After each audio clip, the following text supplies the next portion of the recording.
Então, olá a todos, bem-vindos à terceira sessão de Track em Português. Muito obrigada por continuarem aqui connosco. Neste momento temos o Vítor Paulino connosco, que vai já passar a apresentar. Já faço a apresentação. Antes disso, queria só dar 4 mensagens. Uma é que nós temos o nosso código de conduta na página, por isso leiam o código de conduta, se ainda não o leram, o que nós queremos é realmente que seja uma experiência que seja respeitadora para todos e, portanto, contamos convosco para isso, temos a certeza que assim o será. Se houver algum problema, têm os contactos no código de conduta da Flor e do Hank para quem podem contactar. A segunda mensagem é que nos intervalos das sessões já devem ter reparado que tem um QR Code que podem fazer scan e que neste momento, como estamos em modo verão, é o Summer Learner, portanto podem escanear para as diferentes sessões e utilizem à vontade. Depois, se quiserem envolver-se connosco no Twitter, usem o hashtag VACD, VACD, que é bem curtinho para vos deixar fazer todas as descrições que quiserem acerca das sessões. E só uma última mensagem, é dizer que se gostam deste tipo de sessões e se querem receber, saber quando é que estas acontecem, podem subscrever a nossa newsletter, que é microsoft.source, que nós vamos também partilhar nos comentários. E pronto, mensalmente terá conteúdo local e será uma newsletter em português, portanto convido-vos a subscreverem esta newsletter. Depois destes recados, vamos ter então o Vítor Paulino connosco. O Vítor é Senior Software Developer na Siemens, é realmente o que gosta de fazer, já está há mais de 10 anos, tem mais de 10 anos de experiência a desenhar, desenvolver, testar, implementar aplicações na cloud. Neste momento tem o grande desafio de migrar aplicações antigas para cloud native. E pronto, e o palco é agora do Vítor, portanto vou aqui sair, retirar-me e deixar a sessão contigo, Vítor. Até já. Okay. E obrigada. Obrigado, Helena. Até já. Boa noite a todos, desde já. Obrigado por estarem aqui a partilhar este momento connosco. É sempre bom ter pessoas interessadas em ouvir este tipo de conteúdos. Como a Madalena já me apresentou, o Vítor Paulino, e não há muito mais a dizer, que ficou tudo dito. Aquilo que eu vou aqui apresentar nesta breve sessão, vou apresentar aqui um use case. Um use case que é bastante real e é bastante próximo daquilo que nós conhecemos do nosso dia-a-dia, e para quem tem uma história de desenvolvimento de software um bocadinho parecida com a minha, pelo menos em número de anos, sabe que acontece muito isso no dia-a-dia, nas organizações, portanto, aplicações antigas que precisam de evoluir e o próximo step que elas tomam é evoluir para a cloud e, se possível, ambientarem-se no mundo da cloud, no seu mundo nativo.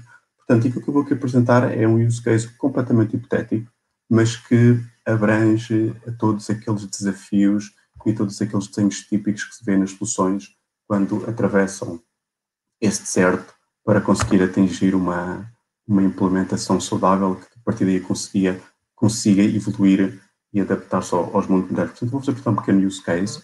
A seguir vamos descrever o que é uma solução monolítica e o que é que a caracteriza como tal, a evolução dessa solução enquanto arquitetura orientada a serviços, o passo seguinte que tipicamente as organizações tomam no desenvolvimento de aplicações numa arquitetura orientada a microserviços e, no final, a adaptação de desenhos e padrões serverless. A Madalena já falou um bocado sobre mim, mas este é o resumo curto. Basicamente, mestrado no ISEL, desenvolvimento de software desde 2008, passando por várias organizações de diferentes tipos de mercados, e nos últimos 4 anos não tenho dedicado mais a minha carreira orientada especificamente à Azure, no escopo de desenho de aplicações e também de migração de soluções para a cloud native. Podem me encontrar nestes 3 canais sociais, qualquer questão que tenham, estou sempre disponível. estão à vontade. Portanto, é um caso meramente... Vítor, nós não estamos a ver o teu ecrã neste momento. Não. Deixaste de partilhar. Não, eu continuei a clicar no espaço e assim fez. Ainda não. Aí. Então, o que é que se passou? Outra vez. Aqui. E agora? Ok. Agora sim.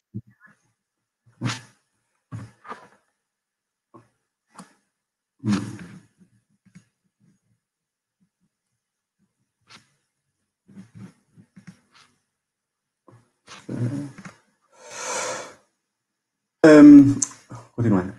A mera parecenças com qualquer situação da realidade será mera coincidência, portanto, todas as parecenças que possam ver aqui não associem diretamente ao que vocês tenham visto, porque realmente, como já disse, é um cenário bastante comum aquilo que vou aqui apresentar e aquilo que acontece no mundo real. Portanto, certo dia, um conjunto de pessoas juntaram-se e disseram que queriam fazer a próxima grande startup e fazer um próximo grande produto de software. Portanto, eles queriam entrar no mercado lá grande, queriam ser a próxima grande empresa bilionária a fazer um produto altamente revolucionário para toda a gente e conseguisse com isso vingar no mercado. Mas para isso acontecer, todos nós sabemos as dores que passamos para chegar lá. Portanto, o primeiro passo que este grupo de pessoas teve foi construir o seu pequeno back-office. O seu pequeno back-office muito orientado às suas necessidades. Portanto, um back-office orientado à gestão do negócio, orientação de clientes, orientação de projetos que iam evoluindo, a sua situação financeira, o que é que entrava, o que é que saía, e ao longo do tempo que iam evoluindo, iam ganhando mais clientes, e com esses clientes iam conseguindo ganhar mais projetos, e a sua empresa foi crescendo no fornecimento de serviços e conteúdos e produtos para clientes orientados a sistemas de informação. Portanto, tiveram de se adaptar, tiveram de evoluir e o seu pequeno back-office continua a ser pequeno para a dimensão que a empresa continua a tomar. Portanto, novas secções no seu back-office nasceram, recursos humanos, a área de gestão pessoal de cada uma das pessoas. Portanto, todo este conjunto de requisitos continua a aparecer diariamente, continua a crescer e toda a quantidade de informação, a quantidade de dados e a quantidade de utilizadores que usavam esta aplicação continua a crescer. Até que chegar um dia em que não deu mais, não é? Portanto, é uma aplicação. Quando esse pequeno conjunto de pessoas que agora era uma empresa quase global olharam para o seu pequeno back-office e perceberam que tinham nas mãos, eles tinham uma aplicação completamente monolítica e tinha uma aplicação ainda pior do que monolítica. Monolítica não é um problema. Monolítica é um desenho, é um padrão de desenho de soluções perfeitamente aceitável. Mas pior do que isso, uma solução monolítica era o que se chama uma solução legacy. Legacy porquê? Porque estava parada no tempo. Estava parada no ano 2002, 2003 e evoluiu até 2005. Vamos imaginar o cenário. Portanto, tecnologicamente é uma aplicação que está parada e manteve o seu desenho monolítico que sempre teve, porque ao fim e ao cabo não era prioridade do seu negócio, não era prioridade manter o seu back-office. Era prioridade, sim, fazer projetos para clientes, para fazer dinheiro, para que quando a grande ideia multimilionária aparecesse no seu conjunto e no seu seio de nascimento dessa empresa, conseguisse então criar o seu produto multimilionário. Portanto, o que eles tinham na mão era uma solução monolítica. E monolítica, tipicamente, temos dois flavors de monolítica. Temos aquela que vemos aqui nesta imagem, uma solução bem desenhada a nível de software, portanto, temos os diferentes módulos bem organizados, um nível de decoupling e de abstração entre componentes bastante coesa, portanto, e é algo que se consegue manter, é algo que se consegue evoluir, criar um novo módulo, acrescentar e adaptar, mesmo que a unidade de entrega, a unidade de deployment seja apenas uma única aplicação. E depois temos o reverso da medalha. O reverso da medalha temos a solução completamente, o chamado Ball of Mud. Vemos aqui agarrado a nossa bola de lama os senior developers desta empresa a tentar manter e evoluir o seu pequeno back-office e lá atrás os dois pequenos júniores que chegaram da empresa sem perceber bem onde é que se vão meter. Portanto, e é nesta realidade que vivem muitas empresas no dia de hoje. Estamos a entrar num mundo altamente avançado, altamente exigente na evolução tecnológica, exigente ao ponto de, se ficarmos para trás, corremos o risco de morrer. Portanto, mas a aplicação permitia-lhes algo que era importante para eles. Eles queriam rapidamente adaptar a solução e acrescentar um novo requisito, eles queriam rapidamente fazer o copy-paste, portanto, compilavam na máquina deles, works on my machine, pego no código, faço deploy, a associar a minha aplicação do IIS e está a correr e os meus utilizadores conseguem usar. É fácil perceber o que está a acontecer dentro da aplicação, porque a coesão dos diferentes módulos que existindo só apenas no componente de deployment, a parte toda do tracing e da observação dos comportamentos da aplicação é fácil de implementar, porque não temos boundaries diferentes de diferentes sistemas para traquear, portanto, é um sistema que permite muito bem isso. E a operação desse sistema não requer muito, portanto, estamos a falar tipicamente de aplicações, neste caso uma aplicação web, instalamos debaixo de uma application do IIS, portanto, start, stop, restart, talvez ativar algum modo ou outro para permitir mais alguma operação quase em modo avançado, mas realmente a nível de operações, por ser um módulo tão pequeno para gerir, é algo bastante fácil, mas tem, outra vez, o seu reverso de medalha. Portanto, todo um conjunto de questões associadas a que seja uma aplicação monolítica, tem este conjunto de questões que têm de ser abordadas face a uma empresa que atualmente está a escalar a nível mundial e o seu pequeno back-office tem de se adaptar aos seus clientes globais, aos seus colaboradores que atualmente residem pelo mundo inteiro. Portanto, são questões pertinentes.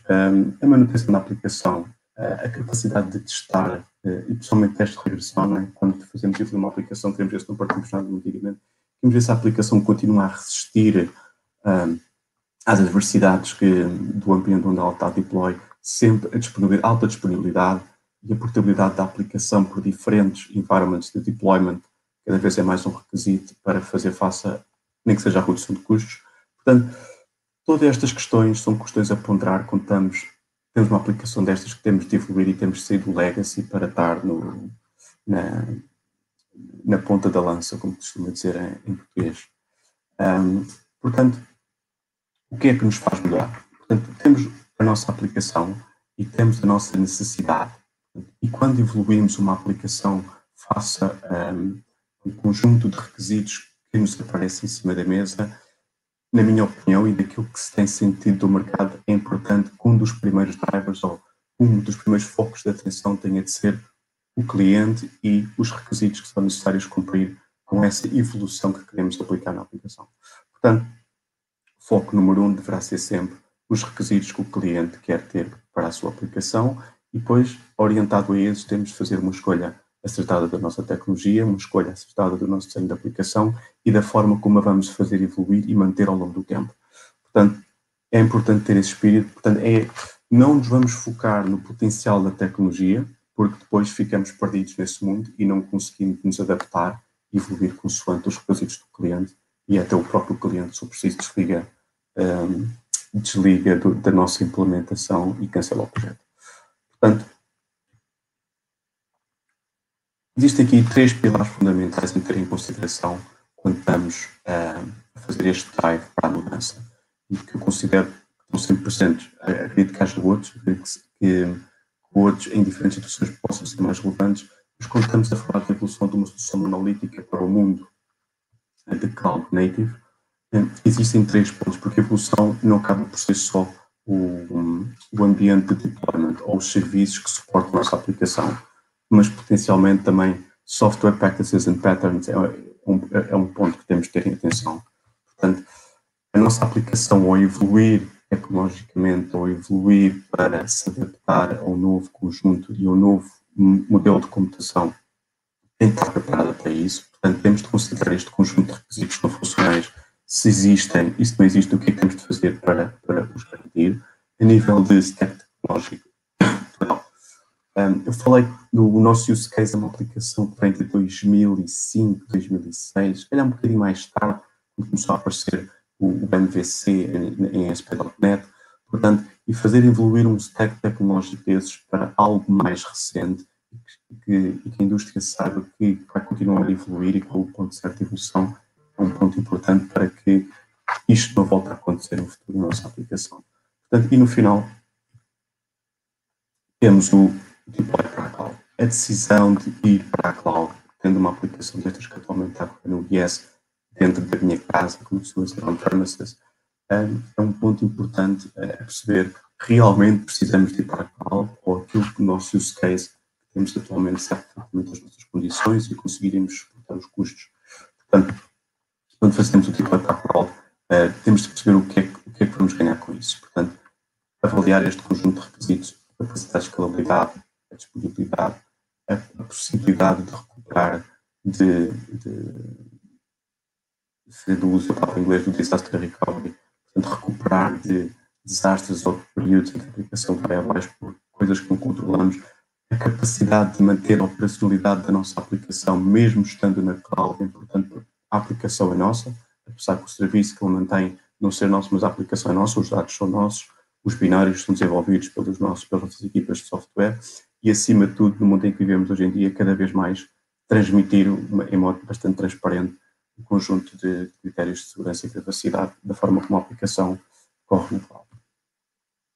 Portanto, e acima de tudo, transversal a estes 3 pilares, a capacidade de perceber como é que a nossa aplicação consegue evoluir, conseguimos estender para novos use cases, para novas áreas de negócio e, ao mesmo tempo, estamos a fazer esta migração, se é possível, reduzir custos. Portanto, ao fim e ao cabo, quem está a pagar a evolução de um projeto desta natureza, com uma dívida técnica de tantos anos que já passaram, ao fim e ao cabo, no limite, quer reduzir os seus custos que está a ter até hoje e quer fazer evoluir a sua solução para que consiga manter os custos baixos daqueles que ele estava a ter até hoje. Portanto, a decisão de ir para a cloud foi tomada, as pessoas juntaram-se à volta da mesa, contrataram um especialista em cloud, que apresentou os seus argumentos bastante válidos, e todos decidirem ficarem percebidíssimos com a capacidade de transparência, de comunicação e de argumentos bastante possíveis. Portanto, hooray, vamos todos para a cloud. Temos 3 modelos de computação na cloud. E a partir daqui é aqui que a história começa a entrar no detalhe de, ok, vamos para a cloud, o que é que ela nos tem para oferecer? Quando aplicamos o modelo de computação para a nossa aplicação, a cloud disponibiliza 3 ambientes diferentes. Temos o IaaS, Infrastructure as a Service. Basicamente, nós já temos a nossa aplicação a correr nos nossos on-premises.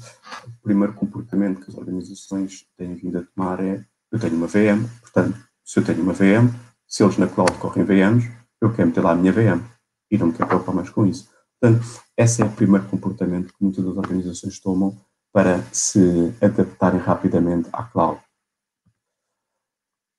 O segundo grande passo que as empresas tipicamente tentam tomar, ou tentam fazer, ou a travessia do deserto para chegar à paz, ao Platform as a Service, é deixar para trás todo o mundo e todo o dia-a-dia de manutenção da aplicação dentro de uma VM e temos de estar preocupados sempre a manter essas VMs, updates do sistema operativo, updates de softwares de fabricantes terceiros, firewalls, enfim, patches, que temos de gerir toda essa preocupação e todo esse esforço extra que fazemos diariamente para manter as aplicações a correr é algo com que não nos precisamos de preocupar quando damos o salto para plataformas as a service. Porquê? Porque, como não me diz, a plataforma é-nos disponibilizada como serviço. Portanto, nós só temos de ter as nossas aplicações, perceber o modelo e o desenho de arquitetura que queremos aplicar e, usando os serviços nativos do cloud provider que queremos usar, neste caso o Azure, não nos vamos preocupar em ter de manter o sistema operativo onde a nossa aplicação está a correr, não nos vamos ter de manter qual a framework que está lá instalada, porque quando acionamos um determinado serviço que queremos usar, isso vem incluído. E no limite, no limite extremo do IaaS, temos o FaaS, o Function as a Service, ou podemos dizer o Functions Everywhere. Porque, basicamente, a despreocupação de que existe um serviço que vai gerir a minha aplicação é algo que também vai deixar de existir. Aqui, a preocupação da equipa de desenvolvimento fica bastante focada no código, na implementação das próprias regras de negócio. E é aí que as equipas de desenvolvimento de software têm de se focar. É aí que as equipas de DevOps têm de manter a sua rotina diária para garantir uma entrega de software que corra onde quer que seja para disponibilizar os use cases e funcionar para o nosso cliente final. Portanto, e há aqui duas medidas que temos de manter para conseguir perceber qual o melhor modelo de computação que queremos adotar. O Nuno anteriormente falou um bocadinho sobre este, o OPEX, Operational Expenses, e ao fim e ao cabo queremos perceber quais destes 3 diferentes modelos de computação é o enabler favorito para o meu negócio crescer. Portanto, mas tudo isto depende como é que eu desenho a minha aplicação, como é que eu arquiteto, como é que eu faço evoluir a aplicação. Portanto, nos diferentes 3 modelos de computação que eu tenho, face ao modelo de despesa que a minha empresa apostou para ir para a cloud, e tipicamente as organizações apostam para o modelo OPEX versus o modelo CAPEX, como é que eu consigo fazer com que o meu negócio cresça? Portanto, se eu me mantiver em IaaS, Infrastructure as a Service, se eu me mantiver no mundo monolítico, os meus custos de operação da minha aplicação continuam a ser bastante reduzidos. Eu tenho a minha VM, a minha aplicação está a correr dentro da minha VM, eu posso criar availability sets ou spell sets, uma vez de introdução, e manter a minha aplicação a correr, montando uma pequena infraestrutura à volta de networking. Portanto, o custo não é assim tão grande. Mas a partir do momento, se eu quiser construir uma solução mais orientada a serviços, que seja SOA, microserviços, ou mesmo ir para serverless, manter uma estrutura, um modelo de computação, infrastructure as a service, começa a ser mais caro. Porque eu tenho que trazer outras aplicações que me ajudem a gerir a minha aplicação para a manter nesse modelo de design e de negócio. Portanto, mantendo o modelo de IaaS e querendo fazer evoluir a minha aplicação para um modelo serverless, não é uma boa aposta, porque as equipas de desenvolvimento ou as equipas de DevOps, como deverão ser neste modelo mais microservice e serverless, têm de passar muito tempo a gerir a infraestrutura onde a aplicação vai correr. Portanto, no limite têm de instalar o seu cluster de Kubernetes, por exemplo, dentro do seu conjunto de IaaS. E gerir um cluster Kubernetes no dia-a-dia é algo que consome tempo, consome recursos, e temos de ponderar bastante bem se é esse o modelo que queremos seguir ou se queremos apenas nos focar na nossa aplicação.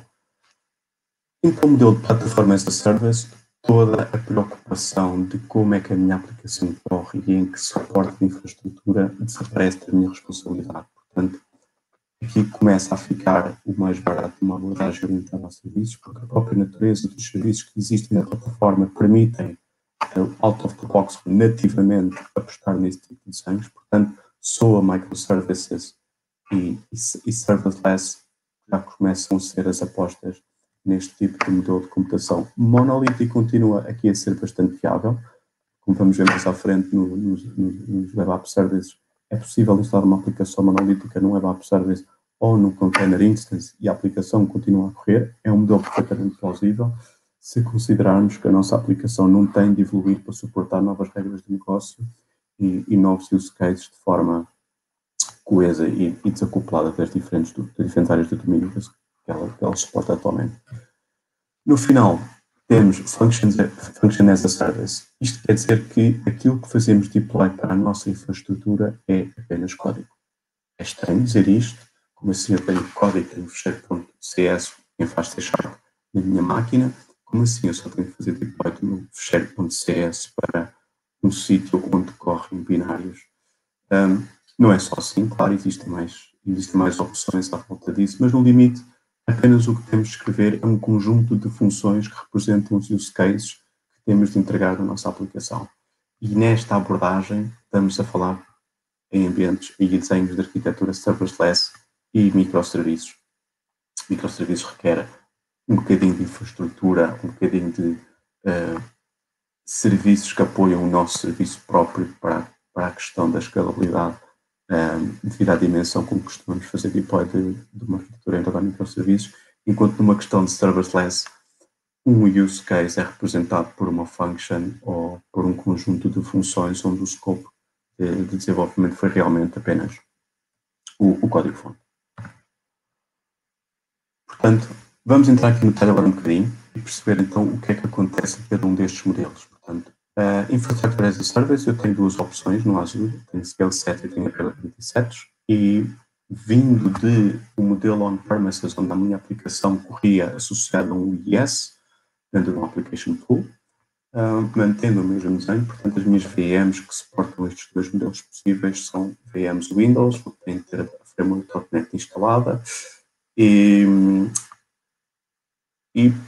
também é possível arrancar VMs Linux neste ambiente, mas para o deploy da nossa aplicação é algo que atualmente não é suportado, porque a nossa aplicação ainda é monolítica, ainda está numa framework.net 4.6, portanto, Linux para o nosso use case aqui é algo que ainda não faz sentido.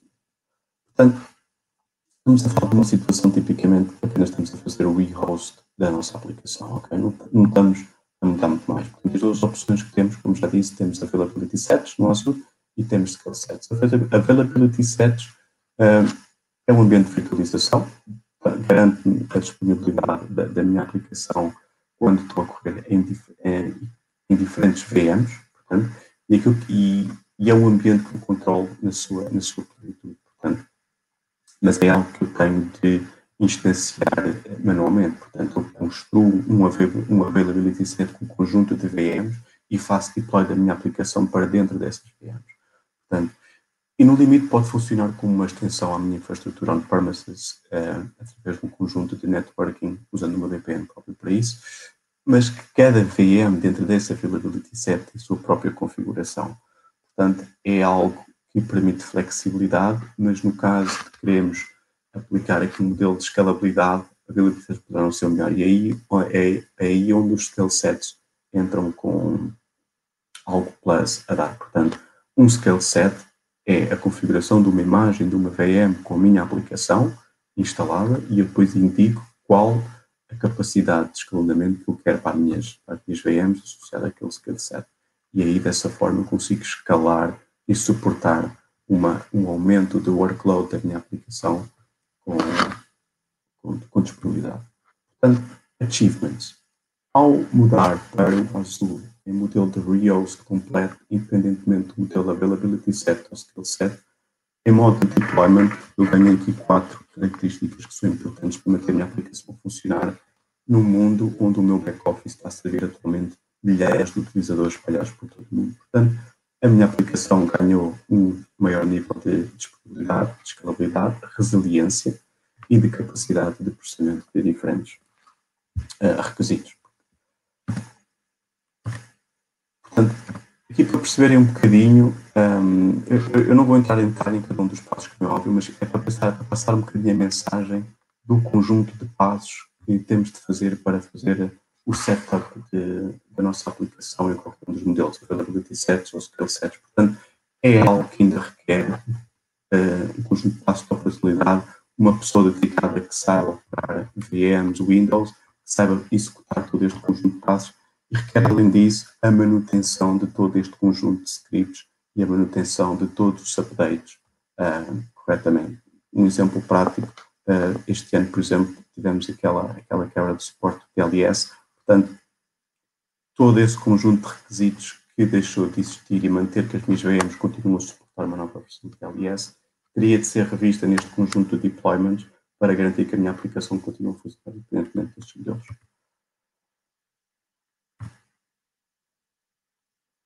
Portanto, e a minha arquitetura da minha aplicação neste modelo ficaria algo semelhante a isto. Portanto, é uma aplicação que está a correr em SQL, que assenta os seus dados em SQL Server e quer ter a capacidade de escalar com os meus availability sets, essa foi uma das opções, e para manter algum nível de segurança e privacidade da minha aplicação, para não estar diretamente exposta na internet, é sempre uma boa prática associar o nosso deployment a uma virtual network dentro de uma subnet, onde todo o tráfego é disponibilizado a partir de uma application gateway.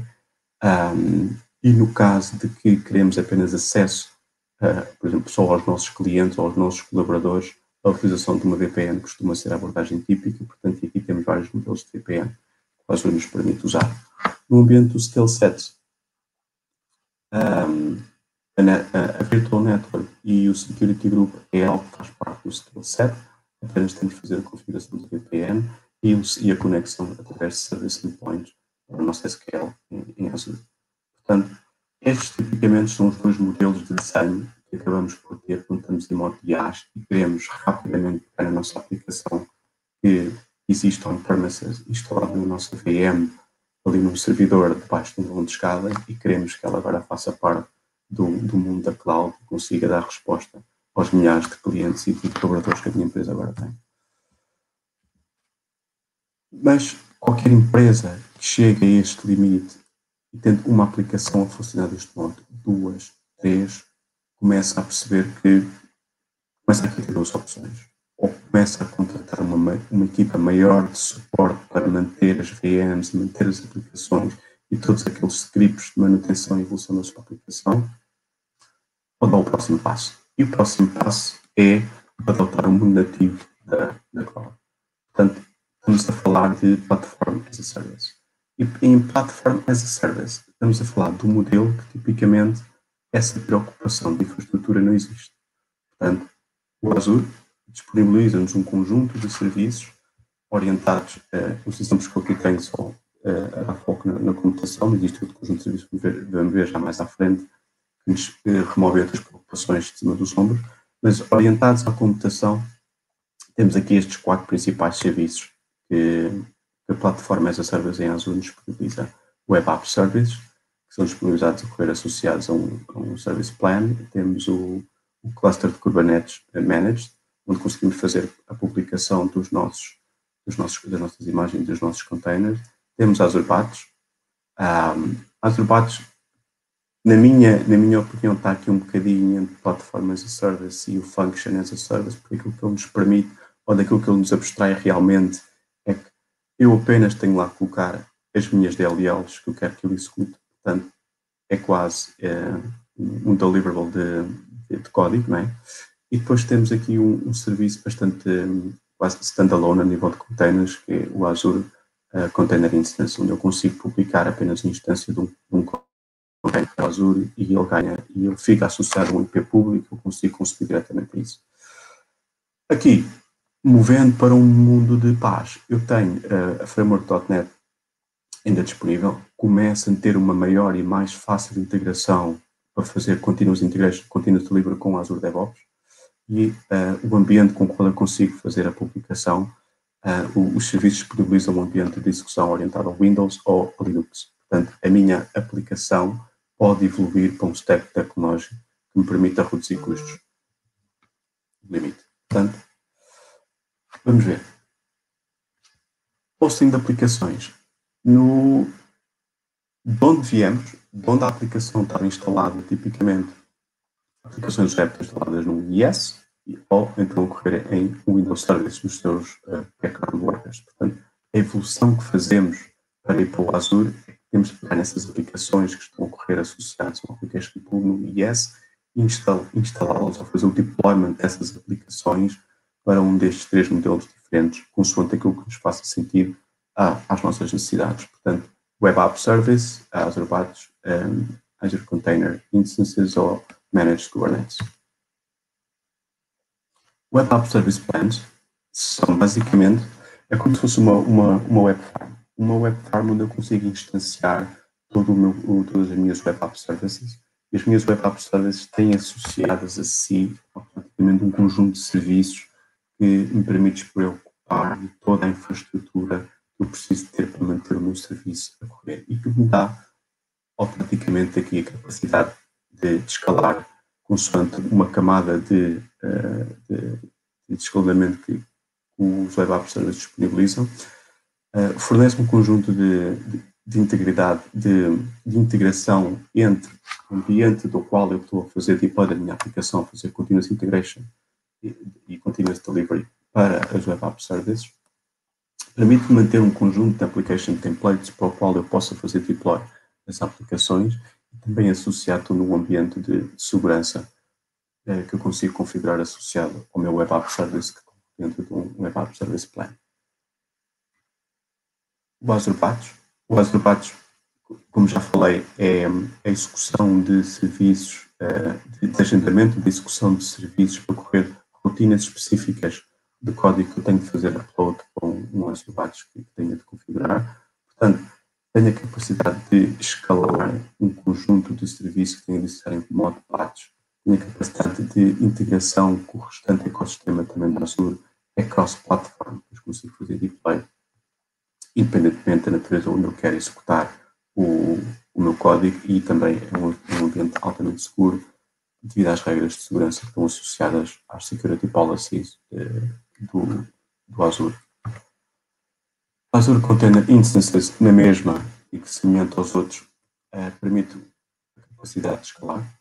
Portanto, eu consigo associar ao deployment do Azure Container Instance, fica sempre associado a um grupo de Azure Containers, e um grupo de Azure Containers aqui para quem conhece o mundo do Kubernetes, é como se fosse um pod. Portanto, e um pod partilha todo o seu conjunto de recursos. Portanto, eu consigo fazer deploy com um Azure Container Group, um conjunto de Azure Container Instances, e todos eles, dentro do mesmo grupo, partilham um conjunto de recursos. Portanto, tipicamente este modelo é bastante útil quando estamos a chegar a uma abordagem de microserviços. Portanto, ainda não queremos abraçar por completo o Kubernetes, mas apenas queremos fazer deploy de pequenos serviços que vão ocorrerem em modo microserviço, e não precisamos de um conjunto de infraestrutura bastante extenso, e com isto é uma capacidade rápida que temos de chegar ao mundo de Kubernetes.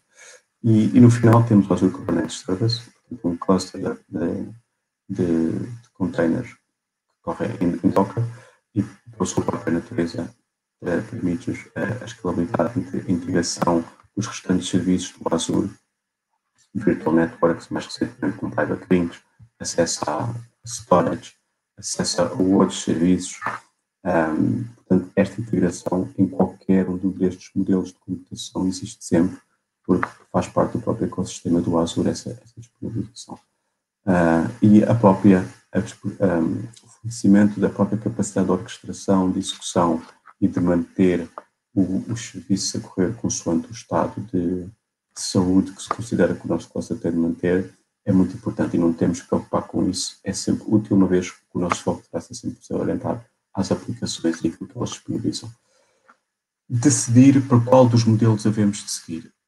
Vamos rapidamente fazer aqui umas contas, tendo por base este template de dimensão que o Azure nos disponibiliza. Existem diferentes tiers de disponibilização de capacidade de computação associada a um conjunto de memória. Neste caso, estamos aqui a falar de um DB2. Portanto, estamos a falar de um modelo de computação que nos dá 3,5 GB de memória, um conjunto de 100 ACUs, são unidades de computação. A ACU é a unidade de normalização para representar a capacidade de computação de uma instância para a qual podemos fazer deploy de nossas aplicações. Portanto, dentro deste range de valores, ao muito próximo, temos as virtual machines, temos as máquinas virtuais, a gama D1 da versão 2, e tem um custo aproximadamente de 84,68 euros por mês, onde apenas temos a VM e o disco associado. Apenas isto. Okay. Este custo tipicamente é associado apenas a estes recursos. Portanto, todos os recursos extras que queremos associar estão associados a algo mais que queremos distanciar e associar a esta VM. O próximo passo, temos os Web App Services. O Web App Service, na gama do TV2, temos a tier P1 V2, okay? Por mês, o valor aproximado de 723 euros, portanto, mas aqui temos a capacidade de correr 20 instâncias diferentes desta gama de capacidade de computação e de memória. Portanto, conseguimos escalar até 20 instâncias da nossa aplicação a correr com este conjunto de recursos, e tem todo o conjunto de serviços associados a ele. Portanto, temos storage, temos memória, temos networking, e temos integração com todos os serviços do Azure. Azure Container Instances. O modelo de billing, de pricing, é um bocado diferente, porque aqui estamos a entrar no mundo de apenas temos de pagar aquilo que estamos a consumir num determinado instante, mas arredondando a um consumo mensal, todos os consumos são mensais. Temos um conjunto de memória de, por mês, 11 euros, e o CPU fica ali perto dos 30 euros, portanto, por cada container group conseguimos escalar até 7 GB, e o CPU conseguimos até ter 4 CPUs, portanto, digamos que é um valor que entra em bastante consideração caso queiramos apenas fazer o deploy da nossa aplicação quase em modo standalone para um container instance.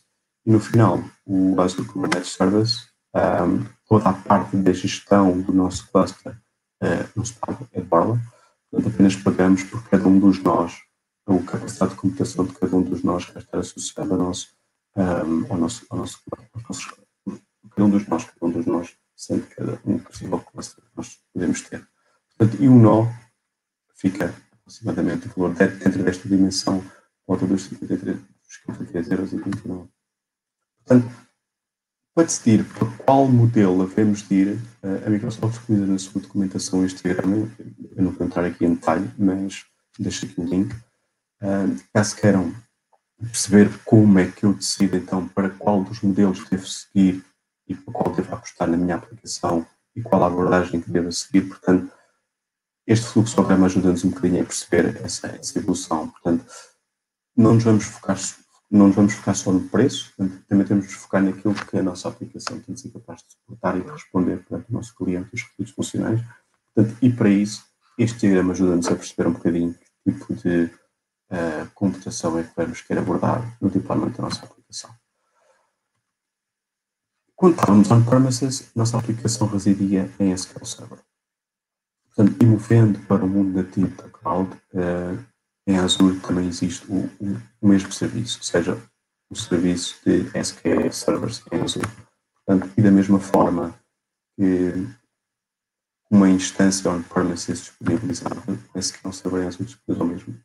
O SQL Server, como todos os restantes serviços, são sempre associados a um resource group, e aqui temos o mesmo conjunto de funcionalidades que temos no SQL Server on-premises, ainda mais com a capacidade de escalabilidade e de evolução e de manutenção do próprio servidor e da própria instância da base de dados, que não temos de preocupar com isso. Portanto, só o facto de nos preocuparmos com a gestão de infraestrutura do nosso SQL Server já é uma mais-valia, para apenas conseguirmos focar naquilo que realmente interessa. Toda a aplicação precisa, no limite, de um file system. Portanto, e quando estamos a falar de aplicações em que tem guardado um conjunto massivo de fecheiros em file system e que tem que ter uma grande performance no seu acesso, leitura e escrita, a abordagem típica desse conjunto de funções costuma ser, ou ainda costuma ser, um file system distribuído, DFS. Portanto, e a evolução dessa capacidade de manter storage de fecheiros de diferentes formatos para diferentes use cases evoluiu no Azure para 4 serviços diferentes, consoante o use case que nós vamos fazer. Temos o blob storage, temos o table storage, temos o blob storage, temos o file storage, temos os CDNs e temos os file disks. Cada um deles, o blob storage permite guardar informação em formato não organizado. É um blob, é um array de bytes puro e duro. Tipicamente guardamos para um conjunto de fecheiros. O seu nome completo tipicamente associamos a como se fosse uma área de diretoria, embora o blob storage não suporte o conceito de diretoria nativamente. Considerem o blob storage realmente como se fosse um balde onde conseguimos meter blobs de bytes e conseguimos obtê-los de forma agrupada do seu conjunto que pertence a cada um dos seus blobs. Portanto, e para perceberem a dimensão disto, a capacidade de storage que isto tem, foi anunciado recentemente que o blob storage suporta num único blob de fecheiro até 200 terabytes de um fecheiro. Portanto, imaginam que é um fecheiro ter 200 terabytes de conteúdo. Portanto, estamos a falar de um sistema de uma capacidade de disponibilidade e de escalabilidade bastante boa. Sendo um serviço do Azure, disponibiliza outro conjunto de características out of the box, como quase as a service. Estou a falar de segurança, estou a falar de a capacidade de observar métricas de performance no próprio serviço do blob storage e todo o conjunto de acesso a esse blob storage. Estou sempre um conjunto de policy-based control. Portanto, eu consigo dar acesso ao meu blob storage a quem eu quiser, consoante as políticas de acesso. E também suporta um conceito chamado immutable storage, ou seja, write once, read many, ou seja, eu escrevo um fecheiro apenas uma vez e garanto que esse fecheiro fica imutável para todo o sempre e apenas pode ser lido daí para a frente. File storage. File storage já nos permite ter aqui um conjunto de organização de fecheiros orientado a diretorias, mas além disso, algo também muito importante, fazer file share desses mesmos fecheiros sobre o protocolo, por exemplo, SMBP 3.0 e também esses fecheiros por HTTP. E essa capacidade de conseguir configurar file share em algo que está no Azure e eu conseguir ter o meu file share e aceder a ele a partir das minhas localizações on-premises, mantém uma flexibilidade muito boa. No limite, conseguem montar o vosso Dropbox usando aqui o file storage, muito parecido em características físicas do blob storage, scalability, durability, availability, multi-protocol, coisa que o blob storage não suporta, falando aqui um bocadinho do SMBP, já na versão 3.0, multi-platform, integração com os restantes ecossistema, e policy-based access control, portanto, garantir que quem acede aos meus fecheiros é quem eu quero, através do conjunto de políticas de segurança. CDNs, Content Delivery Network, é um serviço que me permite disponibilizar conteúdos estáticos nas minhas aplicações, melhorando a performance, a disponibilidade desses conteúdos estáticos para quem quiser usar essa aplicação. Portanto, e aqui mais uma vez, uma CDN está sempre associada a um storage físico de fecheiros, que pode ser um blob storage, pode ser algo externo ou Azure, e da mesma forma como os restantes permitem um conjunto de características típicas de um serviço que é disponibilizado em Azure. Managed Disks, tipicamente temos este recurso físico associado a VMs, e estamos a falar de um conjunto, de uma característica bastante interessante, que é a capacidade de diferentes tipos de discos que existem atualmente, que irão suporte, seja discos SSD, discos de alta performance para use case de Big Data, associados a VMs ou apenas a workloads em Data Factory, onde existe o suporte a diferentes tipos de conteúdos.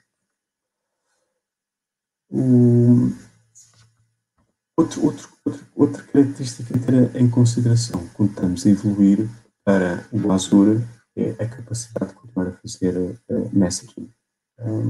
Quando estamos on-premises, o recurso a serviços que já existem atualmente é tipicamente para page 3. Temos o RabbitMQ, temos o Kafka e temos o ActiveMQ. Portanto, estes três serviços permitem implementar padrões orientados a PubSub, a producer consumer. Portanto, e quando a nossa aplicação evolui para o Azure e queremos que ela seja nativa, consigo continuar a usar os protocolos que estes serviços disponibilizam em Azure, é verdade, mas também consigo usar e integrar de forma nativa nos serviços que o Azure disponibiliza. São eles o QStorage, o Azure Service Bus, o Event Grid e o Cosmos DB Change Feed. Estes são os 4 grandes serviços ou os mais usados para implementar padrões de messaging e de eventos. Portanto, o QStorage é um serviço tipicamente para o consumidor, bem mais simples e com muito menos funcionalidades, por exemplo, do que o Azure Service Bus, que suporta também o mesmo padrão, mas suporta ainda Publish Subscriber e ainda tem um conjunto avançado de funcionalidades, tipicamente orientadas à afinidade de sessões, outro conjunto de rituais e outro conjunto de funcionalidades que nos permite fazer PubSub de forma bastante reliable. Também manter todas as características físicas do Azure, scalable, durable, availability, seguro, toda a comunicação acontece sobre um conjunto de regras de segurança, onde eu consigo comunicar para o meu Azure Service Bus ou para o meu QStorage associado a um service endpoint que está numa virtual network que não está disponível diretamente no público. Portanto, todo este conjunto de características do Azure, ao usar serviços nativos, faz parte de forma nativa das características físicas deste conjunto de serviços. Event Grid e Cosmos DB são serviços orientados mais a um padrão de comunicação chamado Event Driven.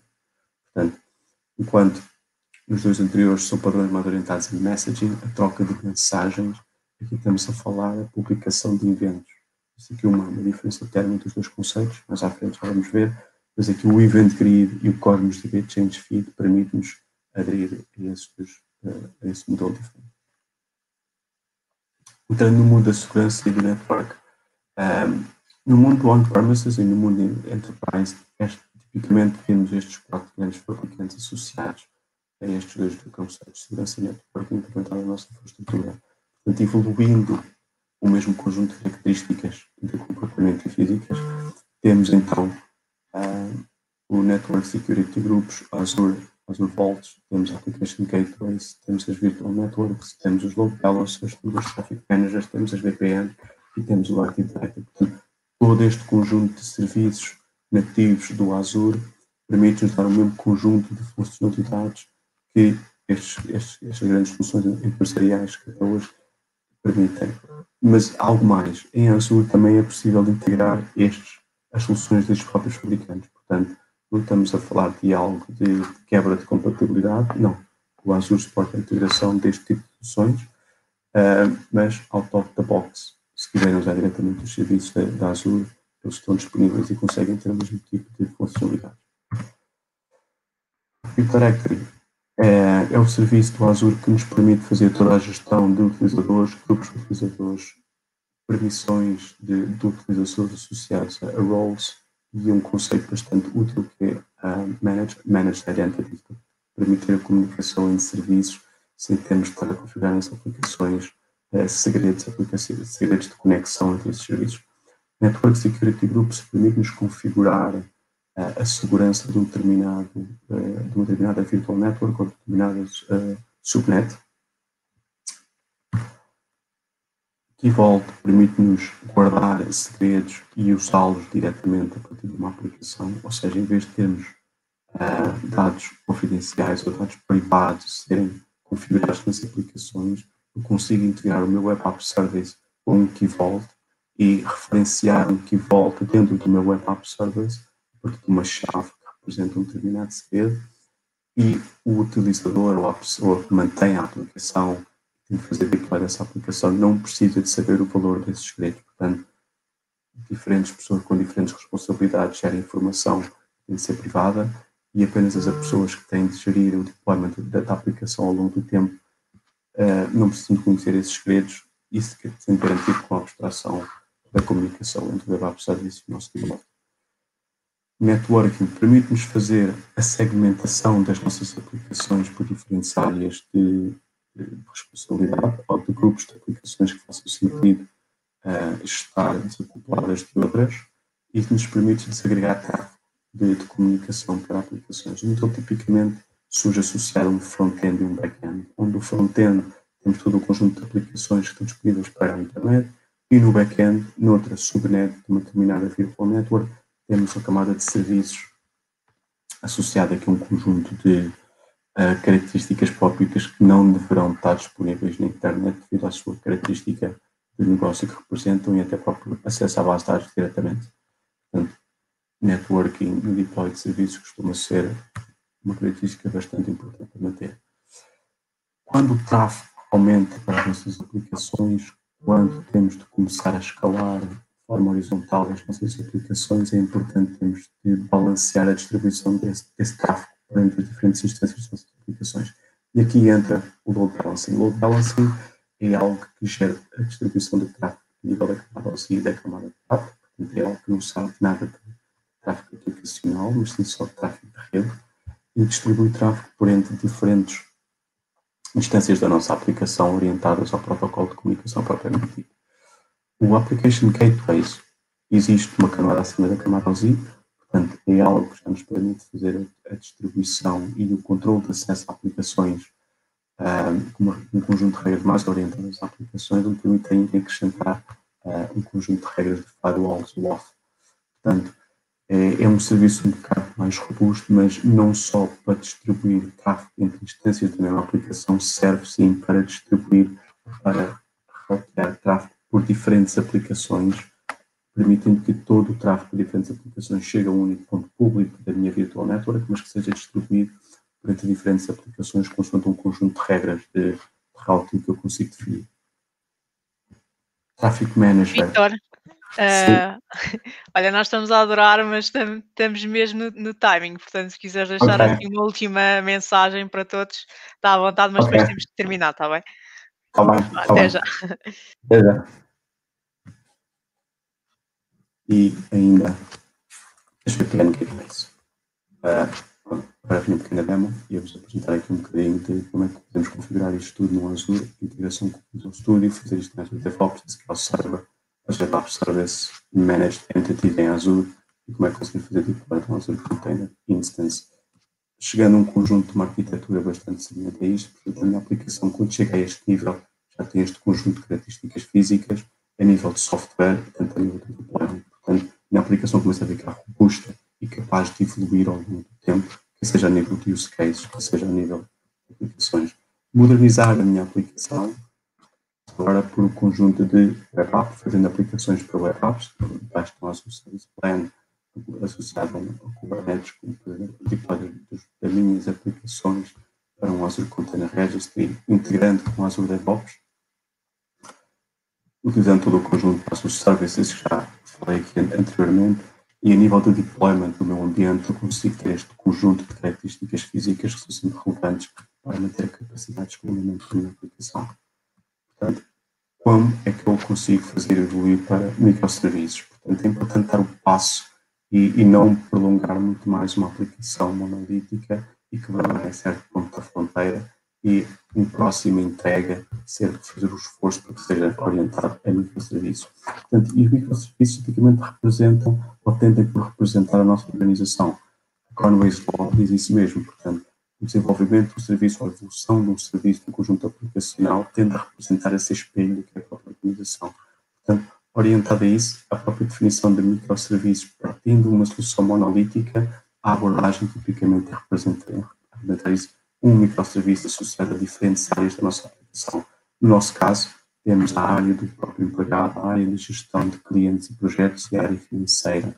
Portanto, fazendo esta migração de microserviços usando um Domain-Driven Design Approach, conseguimos garantir que a nossa aplicação mantém um desenho escalável e útil para microserviços, mantendo uma linguagem ambígua, mantendo uma forte representação do domínio na aplicação, em que os bounded context de cada uma das áreas mantém-se acoplado e mantém-se coeso na sua instância enquanto microserviço e mantendo sempre uma consistência eventual dos próprios dados. Portanto, no limite, chegamos a uma arquitetura de microserviços um bocadinho extensa e um bocadinho pode parecer complexa. Portanto, temos aqui o nosso Application Gateway, que é responsável por distribuir tráfego entre as diferentes áreas e diferentes serviços que representam a nossa aplicação.